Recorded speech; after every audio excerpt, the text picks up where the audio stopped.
All right, so I was able to finally defeat the Labyrinth, and I'm showing you guys quick gameplay right now. Um, Now a quick tip with this Labyrinth is that it's pretty hard. Now the reason why I say it's like hard is because there's a lot of randomness that goes on when playing with this Labyrinth right now, which makes it a little bit difficult because there's a lot of blue chests. That's what I mean by randomness. It's a lot of blue chests, and it's very hard to like cheese at the beginning of the game. But as you can see with this run, I'm using regular Bond. Bond is really good for the Labyrinth because of his heal and his snatching ability. So he's pretty good as a starter character. Now at the beginning, you only start out with 3 characters, which is Liz, Meliodas, and Bond. Now those are the only characters you can get. But as you can see right there, you're able to get Rid Gother on the left. Now I also noticed that you can also get Rid Gother on the center. Now I don't know if this is gonna be for any else, you know, because you can also get another character on the other side and stuff like that. But I heard you get Rid Gother on the left side, and you also can get him on the center. And Rid Gother is really good at the beginning of the game because, well, he's good most of the time because he gives you rank ups and he also gives you attack seal, which, if you don't know, man, if you know from the first season, you know how powerful attack seal is. You can see from me on the freaking video, I'm over there like rubbing my hands like freaking Birdman because I know me having Rid Gother, this should be a guaranteed finish. Now you can see it's a lot of blue chests that you're going to be witnessing in the Labyrinth, which is why I say it's going to be a lot of randomness that you have to go through. So it's all about RNG for the most part. Now, again, the best passive you usually want to get is the one where you gain ult gauge. That's also what I've also noticed on Labyrinth, is that it's also very hard to like get ultimate gauge. But none of the floors are hard. But again, it's very hard to get ultimate gauge unless you like randomly get it for like the blue chest.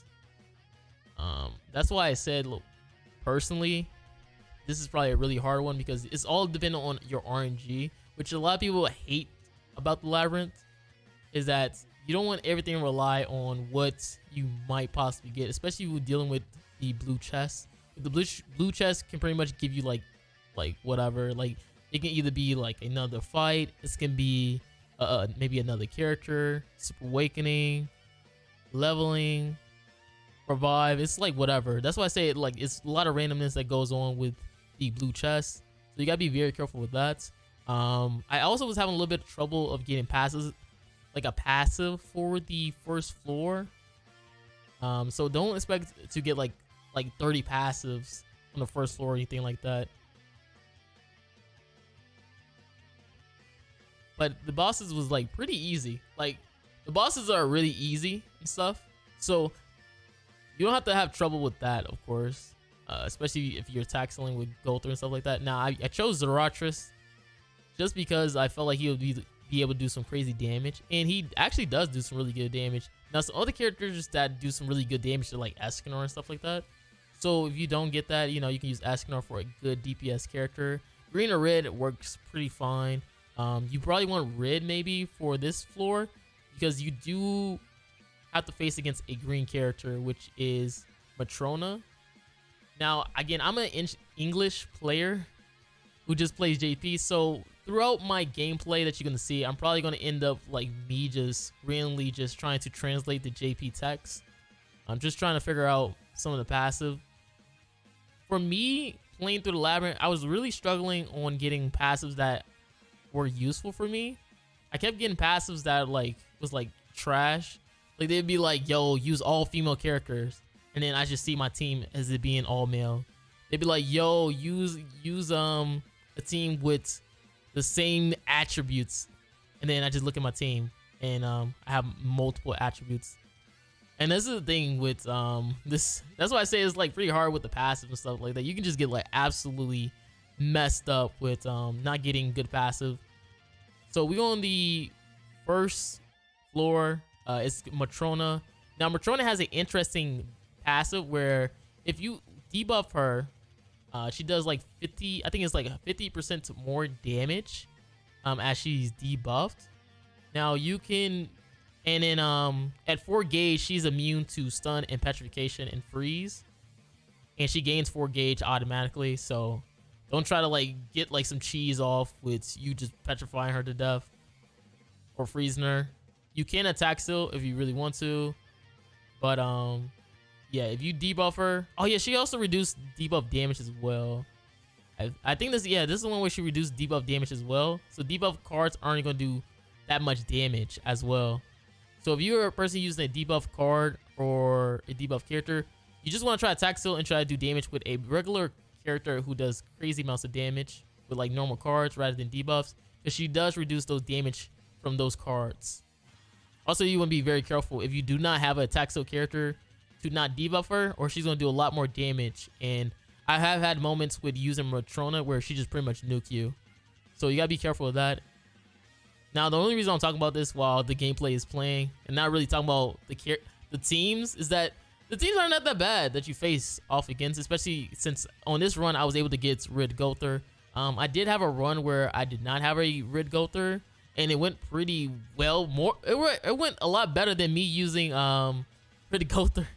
I'm not gonna lie to you. But this is when I had like fully recorded rather than my other one. Like you can see right there, I'm just pretty much translated, and I just said, yo, forget it. The passives are all trash. And you saw with the blue chest, like look at them. They gave me both level ups. Like it's just so random.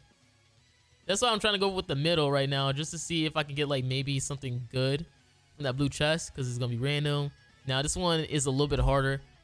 Now I'm not gonna lie, the dragon one is a little bit harder to deal with because the dragon debuff does a ton of damage. You're probably gonna see right here, he's gonna do a ton of damage. Especially with the debuff card. Like he just has a lot of debuff cards, so you just want to try to get rid of him as soon as possible. That's why I like Zeratrus, because once he doesn't crits, like he just feels so good. I ain't gonna lie to you. Pause. So we got both ultimates. Now the passives that you really want to do, like there's a lot of cheese passives with like healing and stuff like that. I think in this one I ended up getting like the cheese heal passive, but you want the one on the bottom right there with like ult gauge, and you want to try to follow whatever it says. Now there are some that be like, yo, use different race allies and you get 3 ult gauge first turn, or it'd be like, yo, use the same attribute character and you get 3 ultimate gauge. And I'm not gonna lie to you guys, I did not follow any of those rules. I did not follow any of those rules through this video, and the reason is because it's very hard to get characters. Yes, it is very hard to get characters with this team, unfortunately. And that's why I was having a little bit of trouble of getting the best passive for myself. Which is why I say this season 2 of Labyrinth is a little bit more RNG based, because you got to deal with blue chests, and you know you got to deal with hopefully getting the best passive imaginable for yourself for whatever team you're using. Again, you don't have to follow a Rid Gother type of team, as I've done freaking runs where I go through all the floors and I don't use Rid Gother. So you don't need him, but he's very good at cheesing. All right, he's very good at making it easier. Now I just went with, like, look at this. I went for the ult gauge thing again because all the passive I got was like just trash for me. Like I'm over here sitting with the 2 passives I'm not even being able to use, because one was like, yo, use different race allies or something like that. Now it was like use different race it was like use different attributes, and I think the other one's like use same attributes, or was it same race? I think it was like same race, and I wasn't even being able to use any of those passive, bruh, because I literally couldn't get any of those characters. That's why I hate some of this. Now again, this isn't like really hard because I'm using Gother. If I was using something like maybe something probably difficult, it probably would, but attack seal, there's not really much to explain throughout this gameplay. I was just lucky enough to get Rid Gother. You're probably gonna see other people gameplay use Rid Gother because it's a lot easier. Now usually this is just the first day, so there's gonna be plenty of people using different types of strategy, using non-Rid Gother guys. So don't be alarmed if you don't get Red Gother through your gameplay. Now you can see I was over there trying to think to myself like, yo, should I use Fest Merlin? Should I use Lilia, or should I get Green Arthur? And I pretty much choose Green Arthur if I'm not mistaken right here. And I was also debating if I should use if I should take Red Gother off, because I was approaching same, because I did have the ult gauge thing that says same race. So I want to have a full human team and then have my ultimates. Now, this is where I kind of messed up. And you're probably going to know pretty soon, because the boss on floor 2, it's a red character. Now, I'm not going to tell you which one it is until we get there, but it's a red character. And you can just tell with my team right now, it's just filled with green. And I did not know this on my first gameplay, first run using this team. I did not know that the second floor boss was going to be red. So I ended up just being like, like this is just, it was just a messed up run for me for the most part, because I'm running basically mono green. Like my DPS characters are all green. So if the boss is red, he's gonna probably nuke somebody pretty easily. That's usually how it go. Like if the boss is red, he's gonna be able to take out one character that is a disadvantaged character color.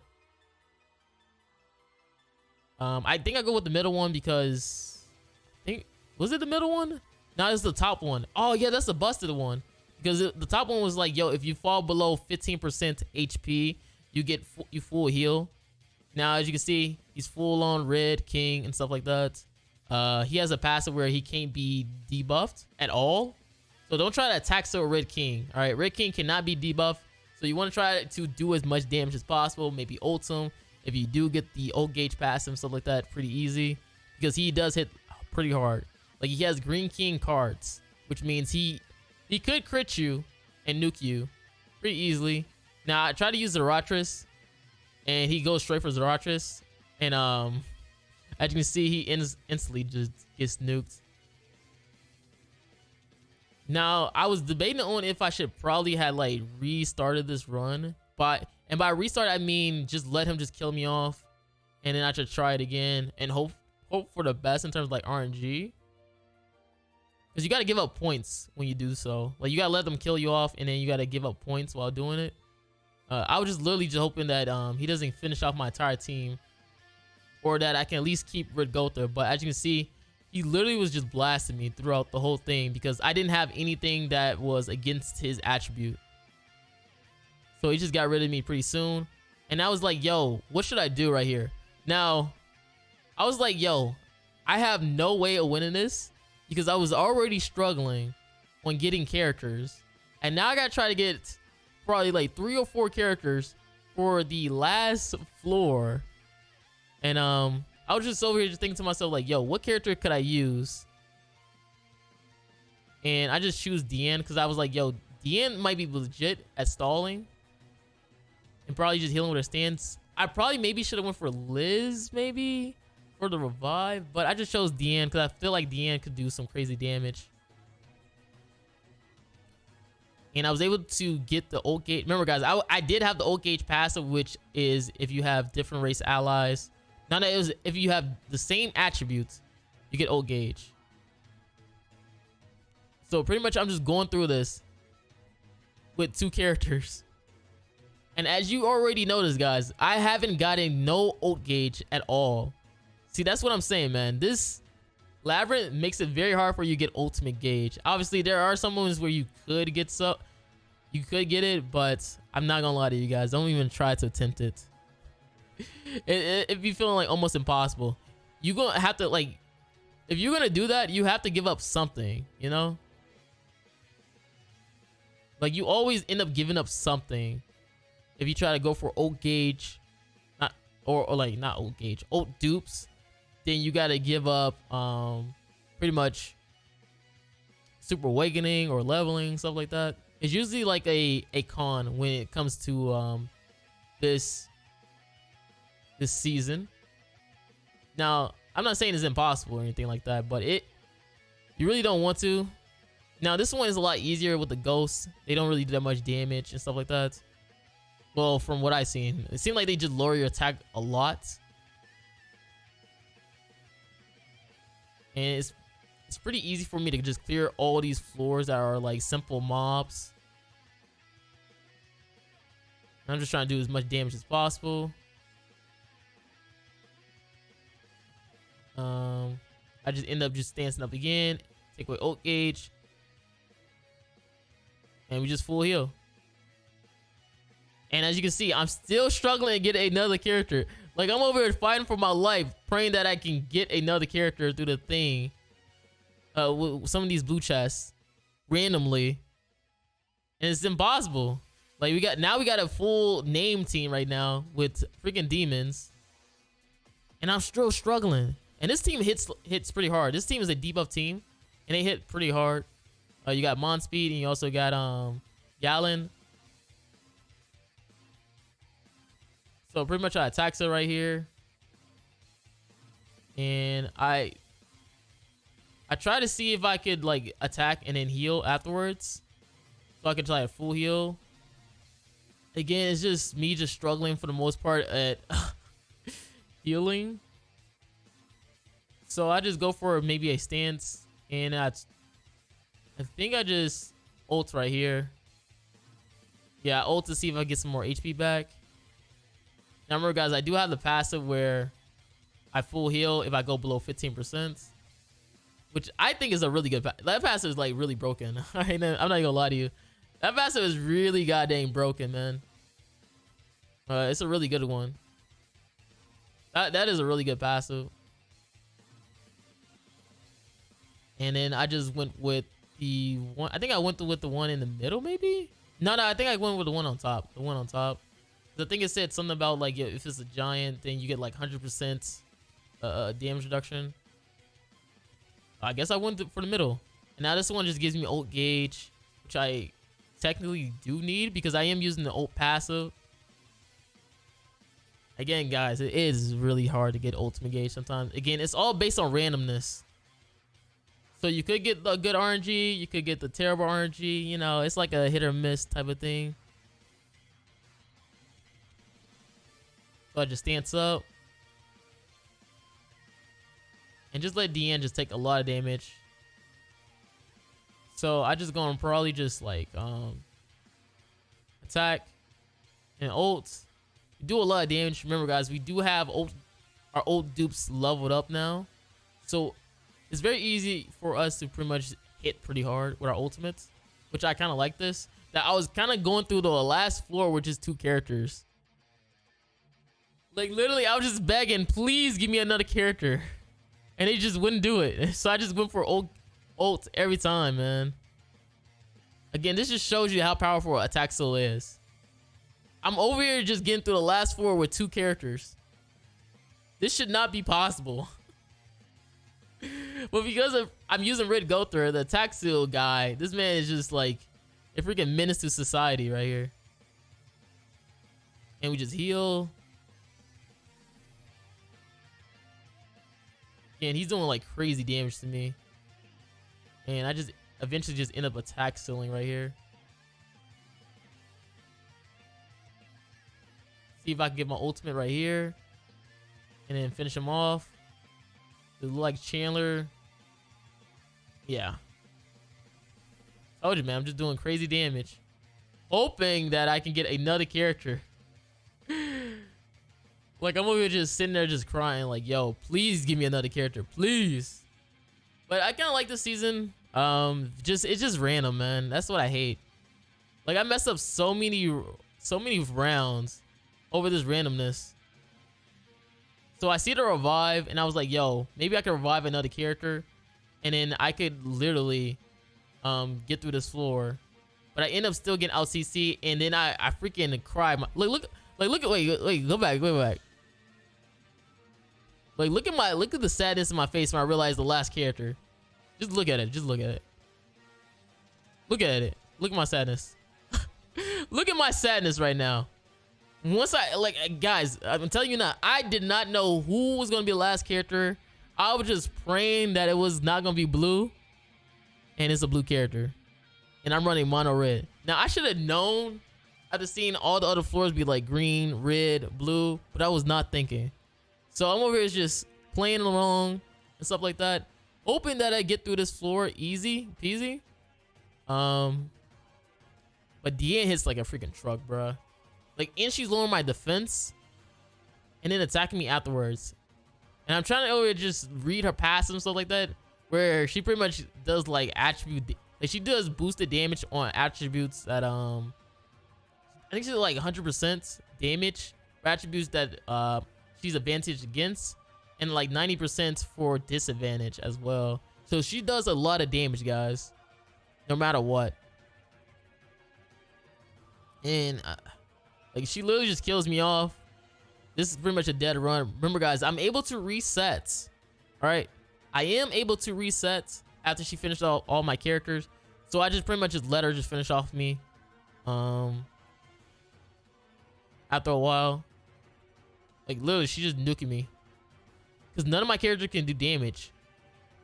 I'm using like literally mono red versus a blue character, and this is where she starts to get one shot at me. So I reset and see how I go. Like I was like, might as well, right? So I try to reset because I think it is possible for me to like finish her off if I get lucky with DN cards. I felt like to myself, like, yo, if I get lucky with DN cards, I could get rid of her. Like, look at this. So I just try to take away her gauge as much as possible. I probably should have held my cards though. I should have probably held my ultimate. Look at that. I just did so much damage to her. And I'm over here like, yo, can I get a DN card? No one else on my team could do damage except for my DN.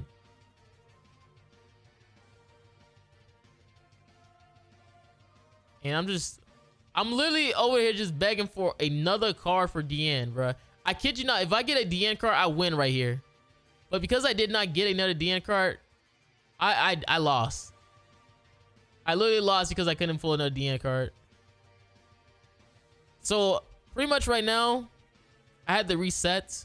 Now, I said before in this video that I did a run where I did not have Red Gother because I was getting like bad RNG. So I landed on this type of team featuring Tarmiel. Now you do get Tarmiel at the first floor, with like I think it's like the first one, like on the left. You do get Tarmiel. So I ended up having this team featuring Tarmiel and Malaskla. Merlin, I got on the first floor, and Escanor, I think I also got on the first floor. But I got the old gauge passive alongside of Merlin. So you already know how this is gonna go, boys. Versus this little old DN. I made sure that I had a green character. I made sure that it was possible. And as you can see, Escanor just doing crazy damage, and we'd be able to take away our gauge.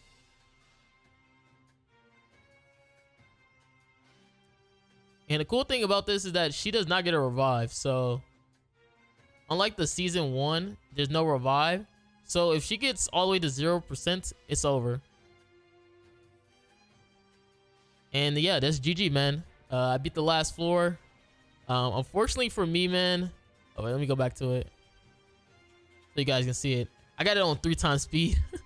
So yeah, guys, I defeated the last floor and stuff like that with this type of team featuring Tarmiel. Let me see. There we go. With Tarmiel, Green Escanor, Malaskla, and Merlin. I had all my characters at 1/6 ult gauge because I pretty much was getting bad luck on the blue chest, and I just kept pulling level ups and Super Awakening. That's why I said with the blue chest, it's pretty much gonna be RNG for this season, guys. This is the RNG season, and hopefully you guys get lucky because I tried this with non-Red Gother and it worked out pretty well with this type of team. Again, I did get lucky enough to get a ult. That ult, you get like 3 ult gauge passive using a different race character. I was lucky enough to get that and Malaskla, who are really, really good characters because they're undead. And yeah, that's my experience. This is my first, this is like my, not first, but my second attempt at doing so. So hopefully you guys enjoy. I let you guys know when you get Red Gother. It's like the second or the third time you get a character selection. So good luck with that one if you want to try the cheese. And hope you guys get lucky, man. Again, this is Marilli, guys. I'm out. Peace.